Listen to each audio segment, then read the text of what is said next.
Suddenly, the door to the loo bursts open. There stands a very angry-looking halfling with a crossbow. He shoots. Nat 20. You take 42 points of damage. Make a save. The bolt is poisoned. Really? On the damn toilet? What the fuck? That's a shitty way to go. It's 5 player-pleasing ways to handle character death this week on the Dungeon Masters Dojo.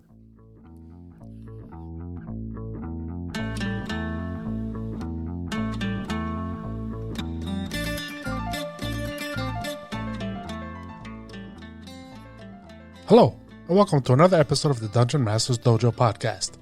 This is a show for game masters and players alike. We hope to bring you tips and tricks to elevate your game and develop the art of dungeon mastery. I'm your host, Louis Aponte, and these are your Dungeon Masters, Scott Labby and Bill Robotile. Let's enter the dojo and see what they have in store for us today. He just flushed your chances of being heroic.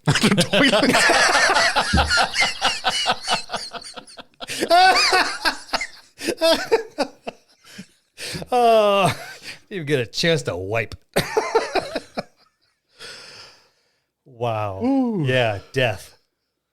Yeah. On the toilet. Yeah, I forgot where I got the inspiration for that. Is that a hint that I'm incontinent? Well, That was Game of Thrones. I just watched it. That's right. Yeah, Lou, you only just started watching it. yeah, character death, right? It happens. It sure does, and I think it should. The risk of death is really a necessity in building drama and a sense of danger, but don't cheapen it by missing an opportunity to make the loss of a character great, epic, and cinematic. You'd be surprised at how character death can actually be player pleasing. We know that. We just did it. We just did that. That was pretty damn good, too. You brought, I think, tears to an eye.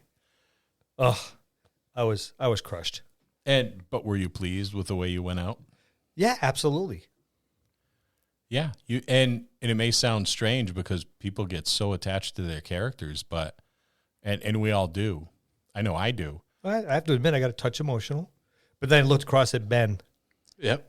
and he was pale, and there was actually a tear in the corner of his eye. Rhodey Sin as well. Really? Yeah. Oh, I didn't even. I notice actually that. had to fight him back, and it wasn't even me. Yeah, it was an epic death. It was It was a heroic death. an awesome heroic death. Yes. We've had a lot of those. Bill's kind of like the Sean Bean of my table. yeah, kind of. He dies a lot. It's not like I target him, but it's just one of those things. It's hard to die in 5e, right? It's really, really hard. And I hate it. Not the death part. Yeah. Not the really, really hard to die part. Yeah, I hate death saves. I hate all that stuff. It's like, listen, if you're past 0, you're dead. Period. End of story. Kaput. I don't even like resurrection spells. I think they're too easy to get your hands on, and that cheapens death. Well, as a homebrew, if resurrection, when they get high enough level where resurrection becomes a possibility, I think I would administer penalties on stats. Yeah. You don't come back the way you just left. No, you just died. Yeah, you just died. There's going to be a cost to You pay. got to give something to get something. Yep. And you got your life back. But guess what? Yeah, like 2-3 of your stats are going to be slightly altered. But that's me. That's me because I'm evil. But it's a valid point, right? Because death should be a thing, right? And death is not like a thing at my table like it is in comic books where, the superhero dies and then in a few more issues later he's gonna be coming back or she's gonna be coming back. No, you're dead. That's it. Yeah, bake them in a little radioactivity and stick a meteor that fell out of the sky out of there and maybe a magic item in there, stir it all together. Twada! You're all set. Yeah. I want characters to stay dead. It has meaning that way. It does. It should have meaning. But like I said, give him a heroic death. Make it count. Yes. When we killed off Mullif, it was an exchange of basically one soul for another. He was just a player character. He was a very high-level player character. He was very magical. He was a cleric. But he needed to release someone that could unify parts of an entire country to have a unified force to go up against the evil. And for that small little price, that he was willing to pay that. And he did. And he had his heroic death. Longway that we just had. He stood alone against literally an army and mowed a path through them, but eventually fell. But his death was, he knew he was going to die. He told everyone, I'm going to die, but I'm going to bide time enough for the ceremony that's necessary to be done. They'll be concentrating on me and not the ceremony. I'm going to make sure they concentrate on me. And they did. And that bought the time they needed to complete the ceremony to save the world. If I had to add one thing about all this, though, it's all timing as well. There's a Yes. lot of timing involved. Yeah, and that comes with the experience of the game master. Yes. To be able to gauge the ebb and flow of the combat, because let's face it, you're dying. There's combat. Yep. Or some tremendous puzzle that they have to solve that is building the tension and the drama. So, yeah, it's all in the timing of how things are going to go, what's going on all about that one particular scenario or that one particular scene for that one character. They might all end up dying, but they all get their moments. Yeah. And all of them going down in a blaze of glory, that's pretty cool. Well, we killed off Madre, too.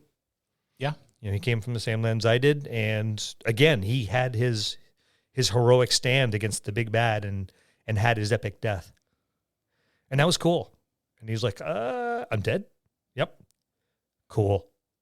He looked around and said, that was freaking cool. So, and he had the next point. Let the PC have their last words. That's right. Even if they're dead, let it be known that, okay, because the other character, the minute you start speaking for your character, people are rushing over, right? Other characters, the players at the table are like, ooh, I got a shot at throwing off a healing spell or pouring, some potion down their throat. No, they're dead, but let them have their last words. Let them have that moment, right? You gave them a heroic death. Now let them soliloquy a bit. Not a full-blown monologue. No. Yeah, they're not going to go into this dissertation. I mean, you're dying. You're dying. Just a gesture and a few words, something that has meaning, and that's it. And I was fortunate. I was able to do just that. And it builds the drama. It charges the other players at the table. It levels that emotion up at the table. Losing a companion, especially if it's really impactful at the end of the campaign. I love killing characters at the end of the campaign. I know it sounds mean, but it's like in the last big battle, if people drop, I'm very satisfied. Yep. Because that's heroism. I want them to have their Boromir moment, where they're just getting beat on, but they keep getting up. Yeah, and they're going to die. There's just no way they can survive this. But how long can they last? What are they going to do? Is it just an all-out pummeling? Either way, but make it dramatic. Build it, game masters. Build it up. Yeah, and players embrace it. Yeah, like this is your moment in the spotlight as well. When your player drops, especially at the end of a long campaign, if they run into this massive bodies and they just start battling it out like a big old badass, and they end up falling, that's their moment in the spotlight too. Yeah. This is your opportunity as a player to really make your death epic. Really make it epic. Embrace it and go with it. Yeah, it sucks, but it's badass. And if you're an experienced player, you can kind of tell, all right, things are going south. I'm surrounded by 6 foes. I have 4 hit points left. the next hit's taking me down. And that's just one. And there's 6 of them here. I'm probably going to get hit multiple times. They're at advantage. Things are stacked against them. That's when the game master, it's part of letting them have their last words, let them go into a monologue at that point. They're not quite dead yet. Yeah. So if they have something to say, let them say it. Let them get into the challenge. I will not fall. Whatever you do, let them have that paragraph or two, and give them the soapbox and let them tear at it. I think this is where the DM, before that happens, needs to paint the picture, so that player can do his monologue. Because if he just drops and doesn't really know it, there's nothing happening. Like Scott did when he did it, he painted the picture, and then you and Ben just fed off of it. Yeah.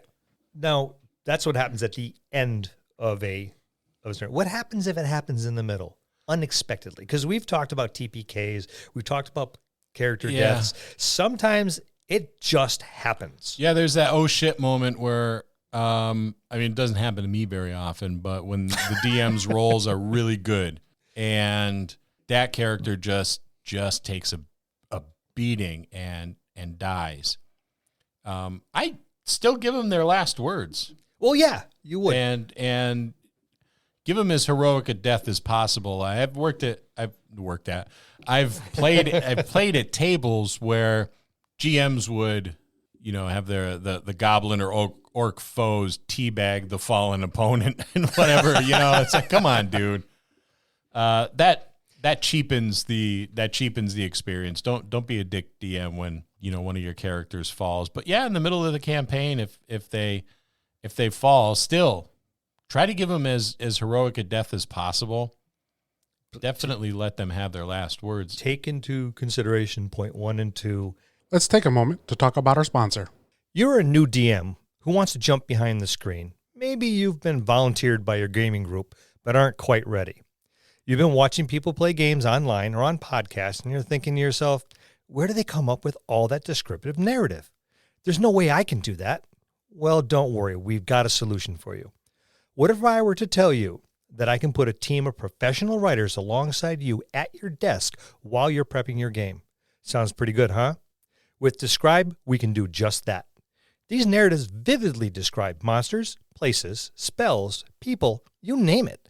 It's there, and there are more than 6,000 of these easy to search up, copy, and pastable, beautifully written narratives right at your fingertips.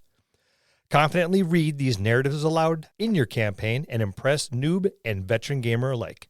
And the best thing about it is the library of narratives is constantly growing, and it's affordable. Describe has graciously provided us with a discount for our listeners. Head on over to describe.com/DMD. That's DSCRYB.com/DMD. Use the code DMD at checkout to try Describe for 2 weeks for free. Links will be in the show notes. And now, back to the show. Point 3 to this thing. Allow a last will and testament so the player can distribute the PC's wealth as they see fit. Because there's going to be a couple players that are going to run up and go, my character's going to loot the body. I don't care if he's my best friend or not. Yep, that burns me. I hate that crap. That's what I would do. I'm a rogue. He was your best friend. Yeah, but I'm a rogue. Yeah. He was your best friend. You've traveled with these individuals. It's even if it hasn't happened at the table in play, it's safe to assume that your character would have had these talks over the campfire, around dinner, in the bar, even if it's joking and they're half drunk, Hey, what happened if you die? Who's going to get your battle axe? Well, I'm going to give it to the little fairy. Why? Because he can never pick it up. Yeah, but that's kind of useless. No, really, dude. Who's going to get your battle axe? Yeah, what do you want us to do with your stuff? Yeah, do you bury it with it? Do we send it home? Is it going to be donated to someone or something that could use it to further the cause? Where's your shit going to go, dude? Or are you going to let Taiwan over here basically loot your body when you drop? You can tell he's going to do it. Look at him; he's drooling now. Yeah, and that's when you can kind of like do a little bit of a retcon. And had that conversation, around the fire. Just so happens a month ago, you guys were sitting around the fire and the conversation came up. what's going to happen if one of us get killed? What's going to happen with our stuff? You can do a little retcon conversation around the campfire one night about this. And they, remember when around the fire you said... I would make it as the DM telling a memory. Yeah. Instead of a retcon, I would just have, like a little flashback. Right. And just let the DM and the player that's fallen work it out. Yep. Yeah, and enforce that as a DM, because not doing that, there's always somebody at the table that is going to, I'm going for the coin purse. I'm just going to take he doesn't need it, right? She doesn't need it. I'm just going to take it. Enforce it. It'll prevent hard feelings at the table from player to player. Yeah. You looted my body? Yeah. You bastard. And it's going to happen. Or they're there with their best friend. Yeah. Oh, I'm going to give everything to this guy. Okay, he can't use the armor. He can't use the weapon. Oh, he can sell it for money. And he has all your money. That's the MMO mentality sometimes. It is. And something we have to contend with, unfortunately. But yeah, let the PC distribute it. And if it seems unbalanced, the game master needs to step in and go, nah. If you recall correctly, around the campfire, you said, I never said that. Oh, yeah, you did. You were drunk. You don't remember. And that way it kind of redistributes it, at least help the party a little bit better, as opposed to one person, well, I'm going to sell it all. I'm going to have a lot of coin and screw the rest of you. Yeah, and that's a problem, fortunately, we don't experience. Well, we don't know. We've said a gazillion times that we're spoiled by our group. Yeah, and we are. I think that's because instead of power players, we all do like the little bit of power creep, don't get me wrong, but I think most of our table is a thematic player. Yeah. It's all about the story with pretty much everybody. And the people that come in and go, wow, you guys really tell an awesome story. And they kind of jump right on board because they see an awesome story. And it helps. Yeah, and we just want to have a good time. Yeah. And that's what the game is about, right? Having a good time with your friends. Absolutely. So we've had a heroic death. He's had his last words. His last will and testament has been observed, and his things have been distributed. Now we have the body. What are we going to do with the body? Have a memorial service. Oh, I thought we were going to leave it in the horse trough and let the town clean it up. I thought we were going to leave it for bait. Yeah, they'll draw the monster in. Yep.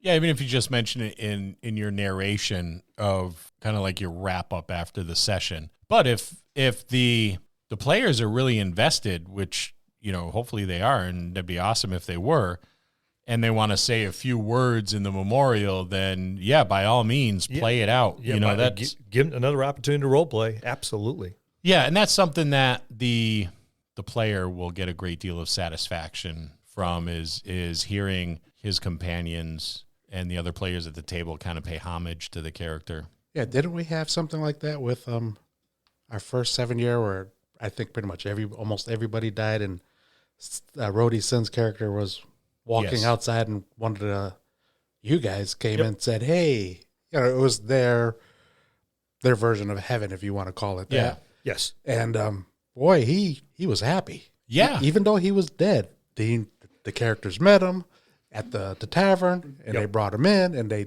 did a couple minutes of role playing. Hey, how you doing? Glad to see you finally made it. Well, he was ostracized at the very ending because he was drawn to the evil side, the dark side, and never had a chance for vindication. So when we got to our version of the Elysian Fields, he was a dark shadow, almost chained in the corner. Yeah. And he was, that's when Kaisi Rumblebelly met Mullith. Mullith goes, no, he's done his penance. Yep.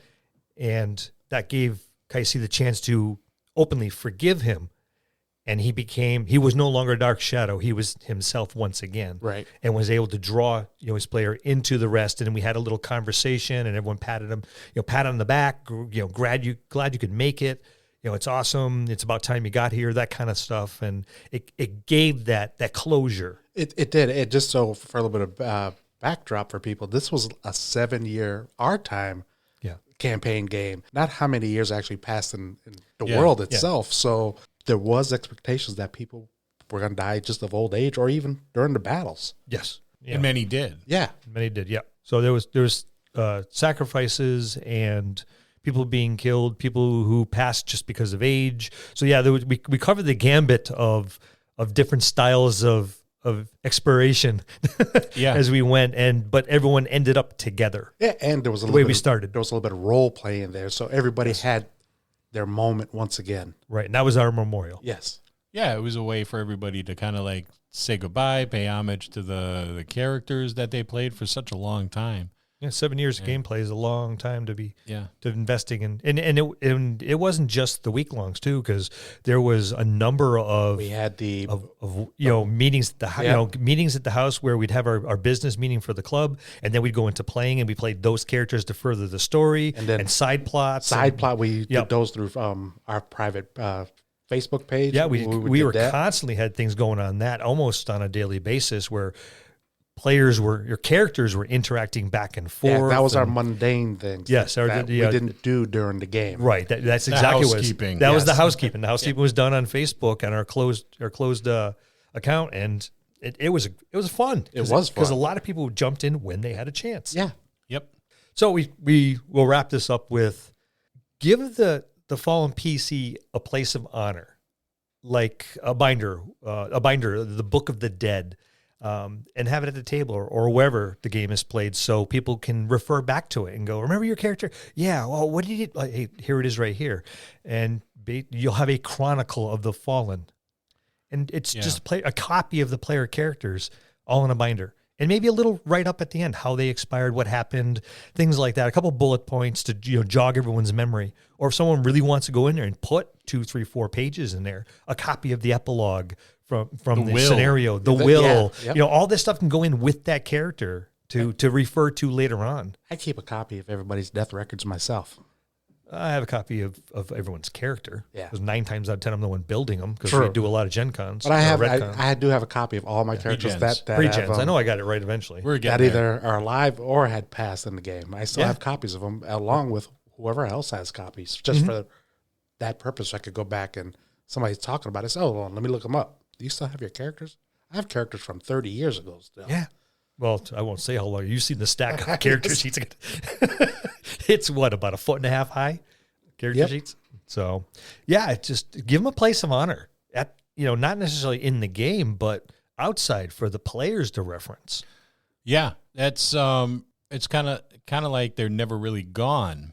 They can go back and flip through and be like, "Oh man, I remember that. Do you remember this? This game where we did this and that." Yeah, what was so and so's character? Because I will lump them together by campaign as well.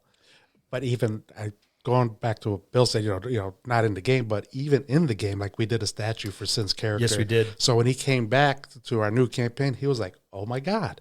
He caught the Easter egg. Yeah, there was a bunch of Easter there was eggs where a ton of them. Linnear was immortalized because Linnear, after he found out at the end, the next scenario, he found out that he spent the rest of his life paying retribution for the damage he's done, and became this hero, massive hero across this huge swath of the world that, as a player, never went to. And then even then, it's not even a statue, but like we had, I think it was Scott or you, I can't remember who, but one of the opening scenes was we were in a tavern and the bards were regaling, Solinar. Yes. Yep. Yeah. It was an epic poem about him, and they had all the things, and it had to kind of look like him. It brought everybody into the game, and it's like, oh my God, this is Easter eggs. Yeah, Tom got a pretty big smile out of that when because I set him up to be the hero at the end because he was on my table. Yeah. And I set him up to be the hero and just pass him a couple notes going, "You're going toe to toe with the big bad. You were the one that is going to go with the big bad, and this is how it's going to go down. By the way, you're falling in a blaze of glory, but so is she." So he's like, "I can do that." Yeah, so it's just not statues you could do. You could do songs, if the players, because we play in a homebrew world, so when we come back to revisit it on the next campaign, there's always Easter eggs for everyone. I mean, I remember Builds continuity. It does, and I remember I was playing Gravin, I created him as the descendant of Mullif, and then I caught a bunch of Easter eggs. I caught Mullif Jr. and some other people. It brings a lot. It ties in everything. Yeah. And between the two scenarios, what, a 250-year span?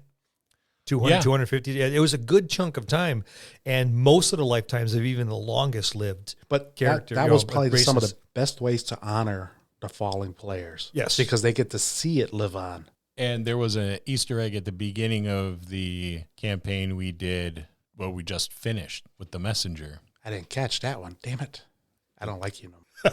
I'll explain off the mic, air. yeah. But it brought in another player's character. Yeah, it's a great way to honor Yes. all the fallen and the players too. Oh, the players suck it Yeah. up, going, wait a minute, that was, my character, or it related to my character, however it was, and that's awesome. It is.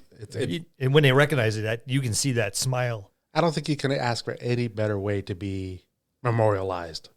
It builds continuity It does. in your world as It does, well. especially the homebrew worlds. Yes. But even if it's not a homebrew world, you can be playing in Forgotten Realms or Dragonlance, and just to see 100-something years later, the descendants or the lineage or the furthering of what your previous player character has done, and the fruits of that labor, or the problems.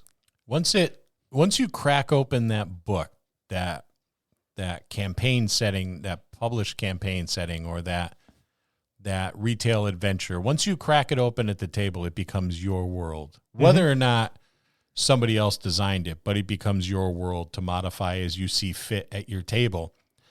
And so do it. Homebrew a little of the stuff. There's nothing wrong with making your fallen PCs, or even your PCs that survived, making them the subject of a bard's poem or song, or name a constellation after them. You're going through this square, and there's, it says, you go by a fountain.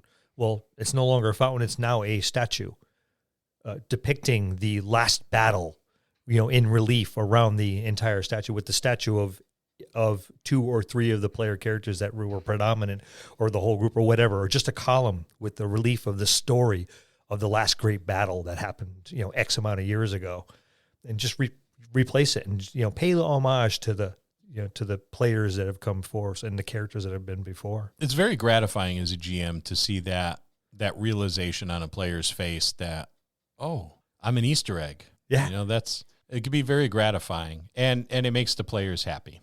And that's 5 player-pleasing ways to handle character's death. We'll see you next time in the dojo. That's going to conclude this episode. Thanks for tuning in and listening.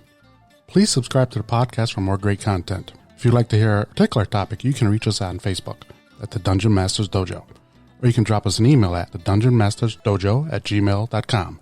Thank you, and have a good day.